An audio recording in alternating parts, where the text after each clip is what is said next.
Here we are, Battle of Britain. Sopwith tabloid, single seat Scout, 1914 to 16. That's the Blériot 27 racing plane date.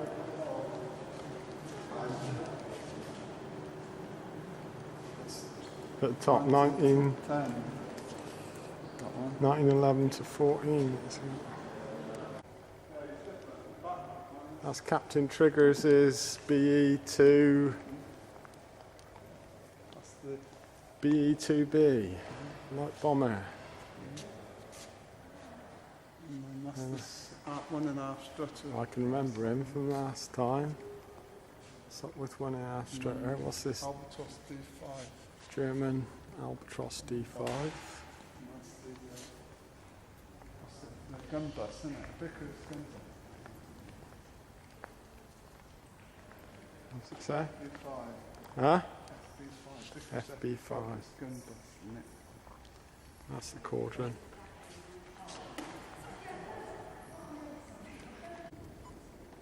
Sopwith triplane. Sir! What colour are the German airplanes? That's the Bristol M1C fighter. That's the Sopwith SE5. SE5A. Vickers Vimy. Sopwith Pup. Sopwith Dauphin. 1917. That's the old Avro 504K.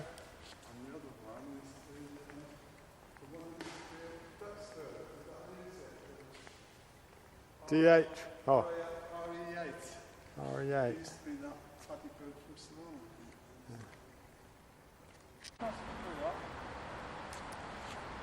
Dave was whinging in bleating this morning, he still did 22. Huh?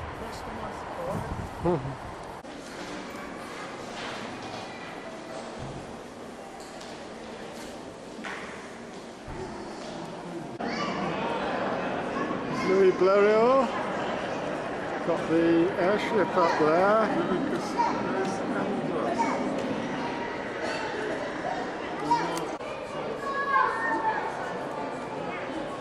It's a Sopwith Camel, isn't it, behind? Sopwith Camel over there. Oh, I'm not. This one. D7, I reckon. Is that a Fokker D7? Yeah, definitely. Mosquito.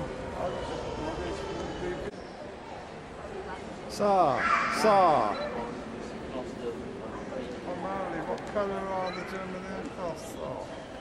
I think yellow, red. Nice. Mosquito. Meteor here.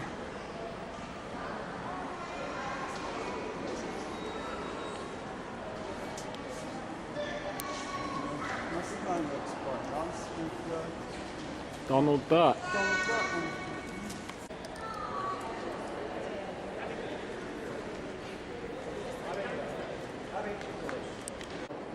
That's the old Liberator, used to be at Cosford.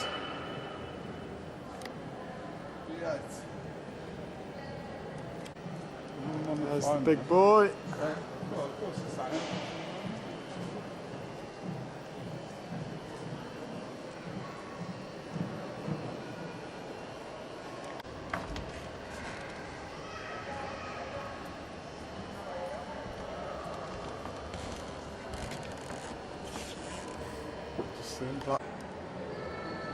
It's the old Black 6.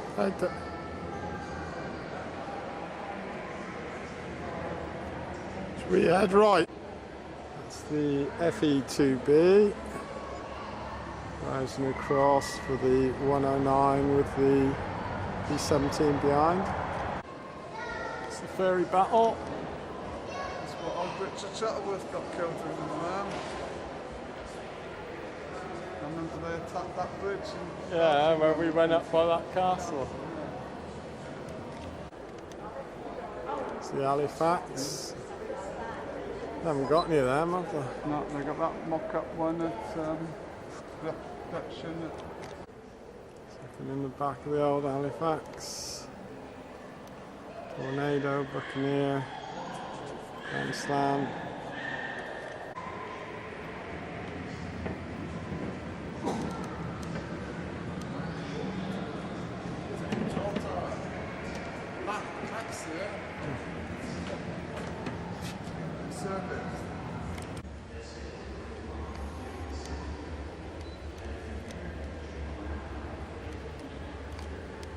In bad taste, they got the football flying 90 lined up directly on him. Forgot about it. No, he was always here.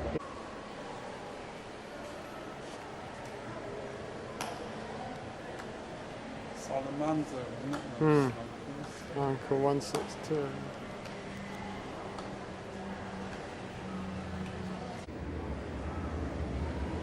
No Vulcan.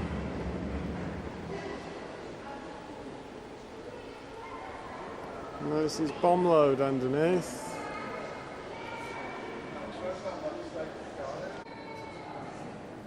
Chipmunk, F8 Meteor, Meteor, Vampire, Canberra.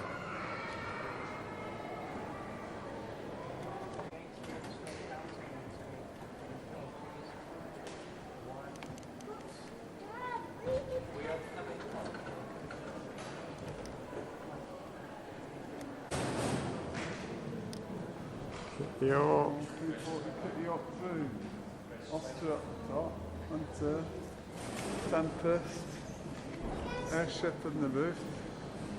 Up there. And that's behind, isn't it?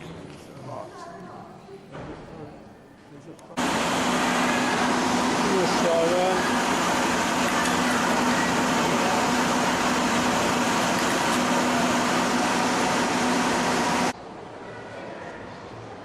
Typhoon. One bit.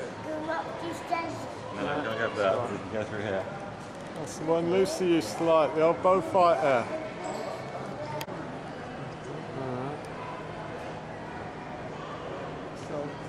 There's the cannon Lucy used to like in the front of that one. She's still got them on. Yeah.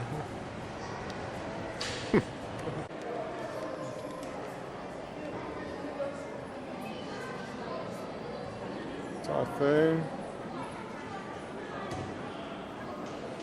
So again now. That's the Beaufort.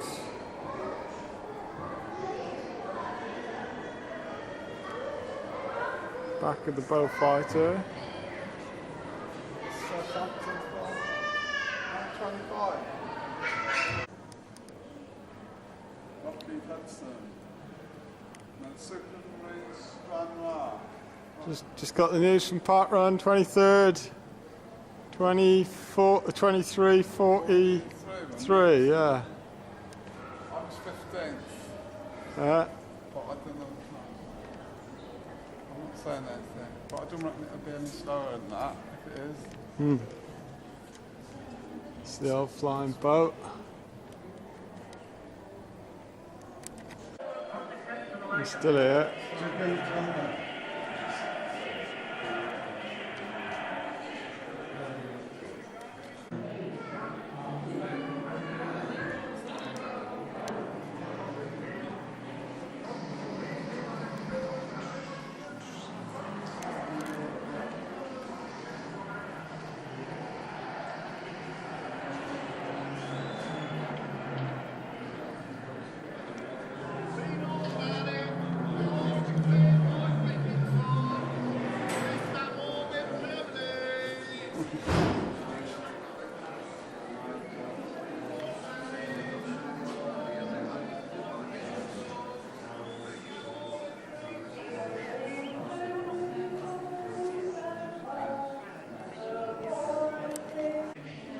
It's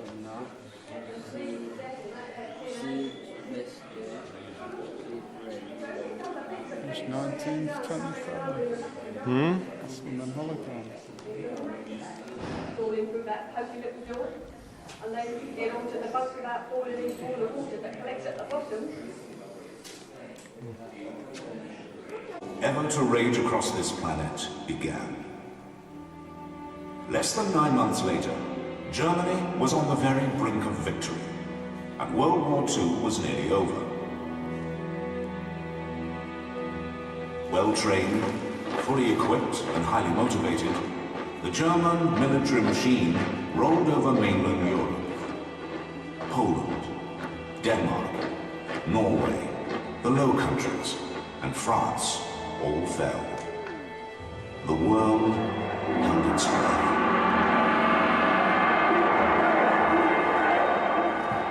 In the early summer of 1940, on the far shores of the English Channel, Germany paused. Across the water lay Britain. Mauled by the fighting in Europe, humiliated by retreat from Dunkirk, her forces were ill-equipped to fight off a German invasion. Yet if the free world were to rally and liberate Europe, Britain would be their only foothold. Her survival was no longer just a matter of national pride. It was the only real hope for victory. The Battle of France is over. The Battle of Britain is about to begin. Around the rim of northern Europe, from Norway to the Atlantic coast of France, the Luftwaffe had over 1,500 bomber aircraft and nearly 1,000 fighter planes to protect them. Around Britain, the Royal Air Force had barely 750 fighters to stave off the impending German attack. However, while the German bombers could strike anywhere, their fighter escort, the Messerschmitt 109, only had enough fuel to fly and fight in the skies over southeast England. It was here that the forthcoming battle would be won or lost, and the brunt of the fighting would fall to the men and women defending it. The RAF knew that to stand any chance of survival, they had to locate the incoming German aircraft as quickly as possible, and then coordinate their limited forces to intercept and destroy.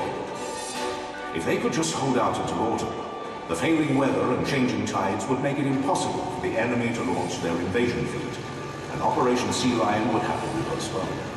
To the Channel, young men and women prepared to fight. For the German pilots, crews and mechanics, it was business as usual. None of them relished a war with Britain, but few of them doubted the inevitable success of their campaign. The Luftwaffe had already destroyed every other air force which dared oppose them. The conquest of the RAF was next. June turned into July. Desperate attempts were made to get the already battle-scarred British fighter squadrons up to full strength. Aircraft production was increased, and pilots from the Commonwealth, North America, and occupied Europe joined the fight. But what couldn't be replaced was combat experience. Those who survived long enough to get it would be heroes. Those who didn't would be dead. In observer corps, lookout posts, and radar stations dotted all along the English coast, tired eyes watched for the first signs of attack. This unique, integrated locating system would give the RAF fighter controllers vital early warning of a large-scale German attack. If the Allied pilots were to reach the bombers before they...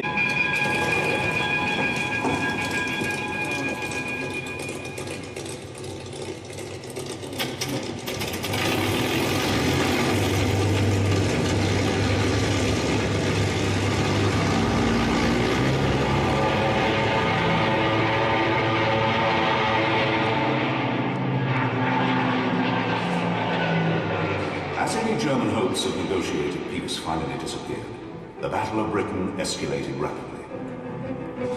From small-scale attacks on British shipping in the Channel, Reich Marshal Göring, the commander of the Luftwaffe, soon realized that to dominate the skies, they would have to blind the RAF.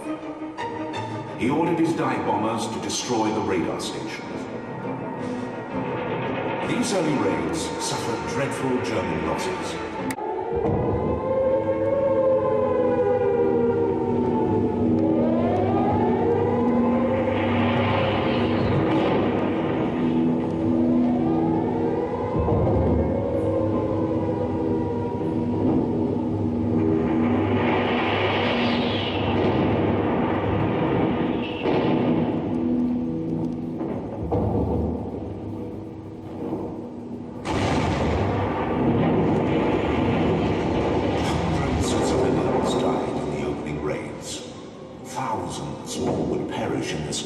orchestrated an all-consuming campaign of destruction. Huge fires in and around the docklands of London's East End were visible for over 80 miles, as night after night bombs rained down on the city. But although the homes and factories of London were badly damaged, ultimately the bombing failed. The collapse in morale never happened, and for a tired and weary RAF, it was the vital breathing space in which to recover. Now, slowly, above the channel, the tide began to turn. The RAF seized this opportunity to re-equip with both hands. Aircraft production line.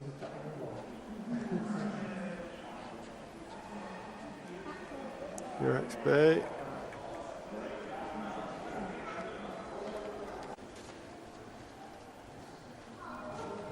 Tiger.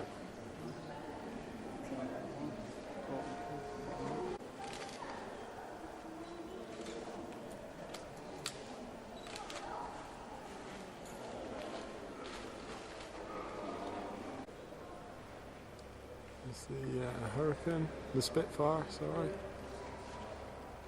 Richard Smith 109. Michael 111. Behind me is the old Hurricane.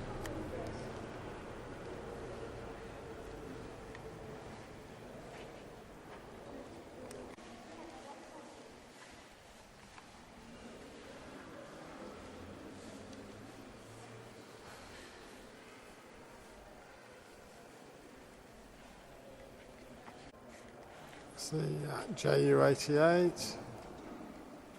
That's the Messerschmitt 110. That's the big giant statue at Keith Park.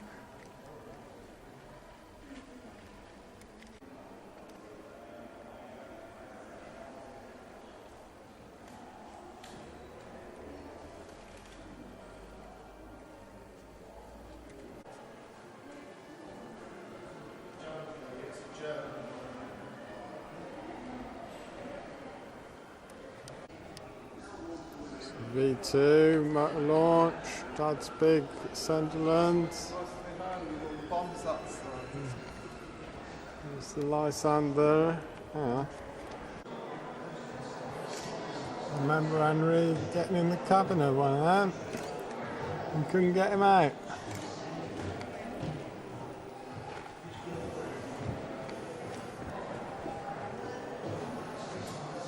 Couldn't get Dad out of the cab of one of them. Southampton, isn't it? Yeah.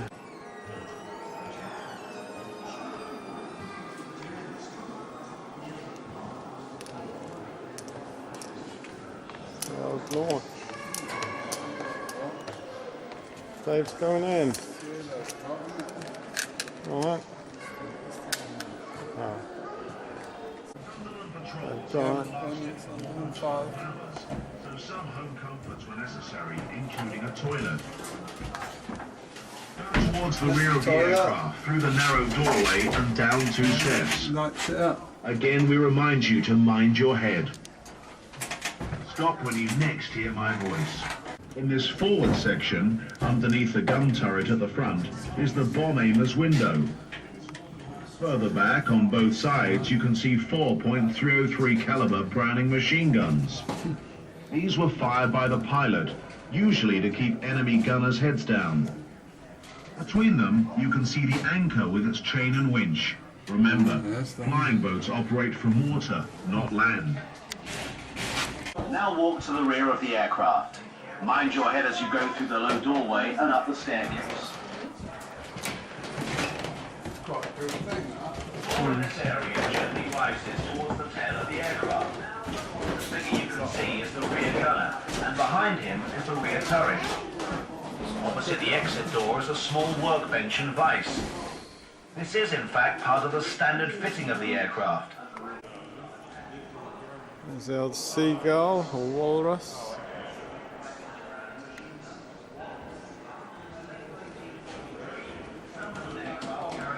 Where's Dave? Earning it the nickname the Flying Horse.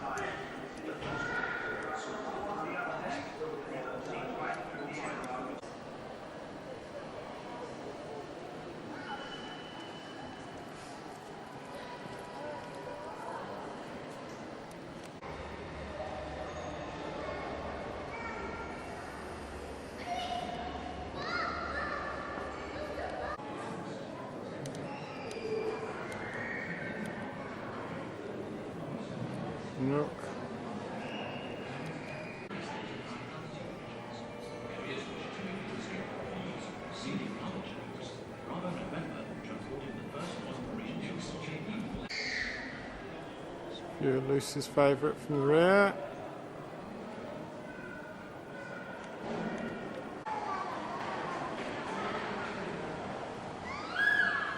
Tornado.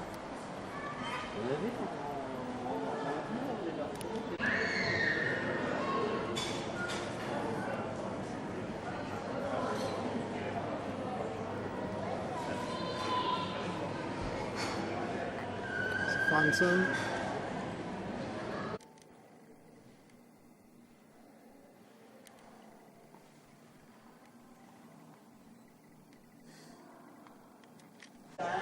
Trying to find Dave now.